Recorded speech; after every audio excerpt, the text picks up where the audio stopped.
ನಡೆಸಿದಂತಹ ಮೂಡ ಹಗರಣಕ್ಕೆ ಸಂಬಂಧಪಟ್ಟಂತಹ ಬೃಹತ್ ಫೈಟ್ ಸಿಎಂರನ್ನ ಡಿಸ್ಟರ್ಬ್ ಮಾಡಿದ ಹಾಗೆ ಕಾಣಿಸ್ತಾ ಇದೆ. ಹೀಗಾಗಿ ಅವರು ಕೂಡ ಒಂದು ನಿರ್ಧಾರಕ್ಕೆ ಬಂದ ಹಾಗೆ ಕಾಣಿಸ್ತಾ ಇದೆ. ಏನದು ನಿರ್ಧಾರ? ಡೀಟೇಲ್ಸ್ ನೋಡ್ತಾ ಹೋಗ್ತೀರಾ.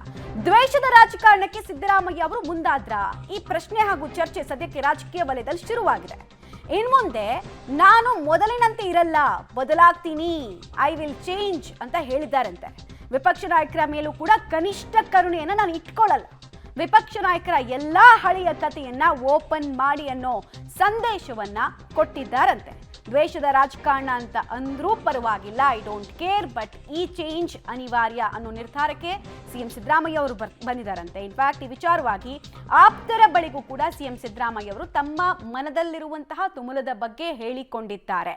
ಜನಾಂದೋಲನದ ಮೂಲಕ ಅಬ್ಬರಿಸಿದ್ರು. ಇನ್ಫ್ಯಾಕ್ಟ್ ದೋಸ್ತಿಗಳು ಮಾಡ್ತಾ ಇದ್ದಂತಹ ಆರೋಪಕ್ಕೆ ಉತ್ತರವನ್ನು ಕೊಟ್ಟರು. ಹಾಗೂ ದ್ವೇಷದ ರಾಜಕಾರಣವನ್ನ ದೇವೇಗೌಡರ ಕುಟುಂಬ ಮಾಡ್ತಾ ಇದೆ ಅಂತ ಹೇಳಿದವರು ಜಸ್ಟ್ ಒನ್ ಡೇನಲ್ಲಿ ಇಂಥ ಚೇಂಜಸ್ ಅನ್ನ ತಮ್ಮಲ್ಲಿ ತಾವು ತಂದ್ಕೊಳ್ಳೋಕೆ ಮುಂದಾಗಿರೋದು ಪ್ರಾಬಬ್ಲಿ ಈ ಮೂಡ ಹಗರಣಕ್ಕೆ ಸಂಬಂಧಪಟ್ಟಂತೆ ಪಾದಯಾತ್ರೆಯನ್ನ ನಡೆಸಿದ ದೋಸ್ತಿಗಳಿಗೆ ಸಿಕ್ಕಂತಹ ಫಲ ಹಾಗೂ ಪ್ರಭಾವ.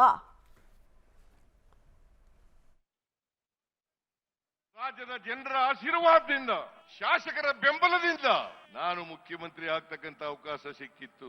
2023 ಮೇ 20ರಿಂದ ಕರ್ನಾಟಕದಲ್ಲಿ 2ನೇ ಬಾರಿ ಮುಖ್ಯಮಂತ್ರಿ ಆಗ್ತಕ್ಕಂತ ಅವಕಾಶ ಸಿಕ್ಕಿದೆ. ಈ 40 ವರ್ಷಗಳ ಸುದೀರ್ಘ ರಾಜಕಾರಣದಲ್ಲಿ ನನ್ನ ಮೇಲೆ ಯಾವುದೇ ಕಪ್ಪು ಚುಕ್ಕಿ ಇಲ್ಲ. ನನ್ನ ರಾಜಕೀಯ ಜೀವನ ಕೆರದ ಪುಸ್ತಕ.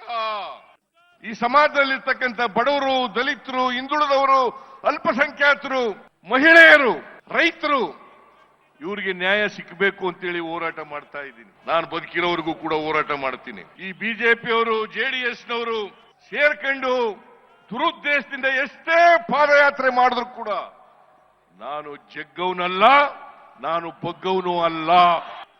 ನಿಮ್ಮ ಆಶೀರ್ವಾದ ಎಲ್ಲಿವರೆಗಿರ್ತದೆ ಅಲ್ಲಿವರೆಗೆ ನನಗೆ ಯಾರೂ ಕೂಡ ಮುಟ್ಲಿಕ್ಕೆ ಸಾಧ್ಯ ಇಲ್ಲ.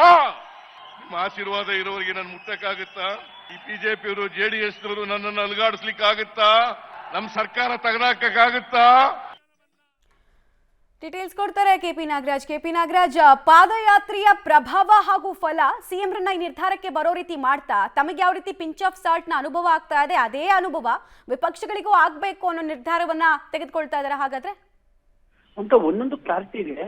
ಸಿದ್ದರಾಮಯ್ಯನವರು ಮೂಡ ವಿಚಾರದಲ್ಲಿ ನಾನು ಯಾವ ತಪ್ಪುಗಳನ್ನು ಕೂಡ ಮಾಡಿಲ್ಲ, ಆದ್ರೂ ಕೂಡ ವಿಪಕ್ಷಗಳು ನನ್ನ ಮೇಲೆ ಈ ರೀತಿಯಾಗಿ ಗಂಭೀರವಾದಂತಹ ಆರೋಪಗಳನ್ನ ಓಡಿಸ್ತಾ ಇದ್ದಾರೆ ಅನ್ನುವಂಥ ವಿಚಾರದಲ್ಲಿ ಸಿದ್ದರಾಮಯ್ಯನವರಿಗೆ ಒಂದು ಹಂತದಲ್ಲಿ ಬೇಸರವಾಗಿರುವಂತಹದ್ದು ಸತ್ಯ. ಅದು ಸಿದ್ದರಾಮಯ್ಯನವರ ನಿಲುವು. ಈ ಕಾರಣಕ್ಕೋಸ್ಕರವಾಗಿ ನಾನು ಎಲ್ಲೋ ಒಂದು, ಯಾಕಂದ್ರೆ ನಿನ್ನೆಯೂ ಕೂಡ ಭಾಷಣದಲ್ಲಿ ಅವರೊಂದು, ಮೊನ್ನೆಯೂ ಕೂಡ ಒಂದು ತಮ್ಮ ಭಾಷಣದಲ್ಲಿ ಒಂದು ಸೂಕ್ಷ್ಮವಾಗಿ ಹೇಳ್ತಾ ಇದ್ರು, ನಾನು ದ್ವೇಷದ ರಾಜಕಾರಣವನ್ನ ಮಾಡದಿರೋ ಪರಿಣಾಮವಾಗಿ ಇವತ್ತು ಈ ನನಗೆ ಸ್ಥಿತಿ ನನಗೆ ಬಂದಿದೆ ಅನ್ನುವಂಥದ್ದು. ಅದರ ಅರ್ಥ ಬಹಳ ಗಂಭೀರವಾಗಿತ್ತು. ಆದ್ರೆ ಈಗ ತಮ್ಮ ಆಪ್ತರ ಬಳಿಯಲ್ಲಿ ಅವರು ಹೇಳ್ಕೊಡ್ತಾ ಇರುವಂತದ್ದು, ನನಗೆ ಇನ್ನು ಮೇಲಿಂದ 0 ಟಾಲರೆನ್ಸ್, ಅಂದ್ರೆ ವಿಪಕ್ಷಗಳ ವಿಚಾರದಲ್ಲಿ ನನಗೆ ಇನ್ನು 0 ಟಾಲರೆನ್ಸ್ ಇರುತ್ತೆ. ನಾನು ಇನ್ನು ಬದಲಾಗಬೇಕು. ಯಾಕಂದ್ರೆ ನಾನು ಕೊಟ್ಟಂತ ಲೀನಿನೆಸ್ ನಿಂದಾಗಿ ಈ ಲೆವೆಲ್ಗೆ ನನ್ನ ಮೇಲೆ ಅಪವಾದವನ್ನು ಮಾಡುವ ಲೆವೆಲ್ಗೆ ಇವರೆಲ್ಲರೂ ಕೂಡ ಬಂದಿದ್ದಾರೆ. ಹಾಗಾಗಿ ಎಲ್ಲರ ಹಳೆ ರೆಕಾರ್ಡ್ಗಳನ್ನು ಓಪನ್ ಮಾಡೋಣ. ಮತ್ತು ಯಾರಾದ್ರೂ ಇದನ್ನ ದ್ವೇಷದ ರಾಜಕಾರಣ ಅಂದ್ಕೊಂಡ್ರೂ ಪರವಾಗಿಲ್ಲ, ನಾನು ಇದನ್ನ ಮಾಡಲೇಬೇಕು ಅನ್ನುವಂತಹ ರೀತಿಯಾದಂತಹ ಮಾತುಗಳನ್ನ ತಮ್ಮ ಆಪ್ತರ ಬಳಿಯಲ್ಲಿ ಸಿದ್ದರಾಮಯ್ಯನವರು ಹೇಳ್ಕೊಂಡಿದ್ದಾರೆ ಅನ್ನುವಂಥ ಮಾಹಿತಿಗಳು ಲಭ್ಯವಾಗ್ತಾ ಇದ್ದಾವೆ. ಅಲ್ಲಿಗೆ ಮೊನ್ನೆಯ ಕಾಂಗ್ರೆಸ್ನ ಸಮಾವೇಶದಲ್ಲಿ ಅವರು ಹೇಳಿದಂತಹ ಮಾತಿಗೂ ಈಗ ಅವರು ತಮ್ಮ ಆಪ್ತರ ಬಳಿಯಲ್ಲಿ ಹೇಳ್ಕೊಳ್ತಾ ಇರುವಂತಹ ಮಾತುಗಳಿಗೂ ಸಾಮ್ಯತೆ ಸಿಗ್ತಾ ಇದೆ. ಎಲ್ಲೋ ಒಂದು ಕಡೆಯಲ್ಲಿ ಕರ್ನಾಟಕದ ರಾಜಕಾರಣ ಮುಂದಿನ ದಿನಗಳಿಂದ ನಾಳೆಯಿಂದ ಬೇರೆ ರೀತಿಯಾಗಿ ಬದಲಾಗುವಂತ ಸಾಧ್ಯತೆಗಳೇ ಕಾಣ್ತಾ ಇದೆ. ಮಮತಾ. ಆಲ್ ರೈಟ್, ಧನ್ಯವಾದ ಕೆಪಿ ನಾಗರಾಜ್ ತಮ್ಮ ಮಾಹಿತಿಗಾಗಿ.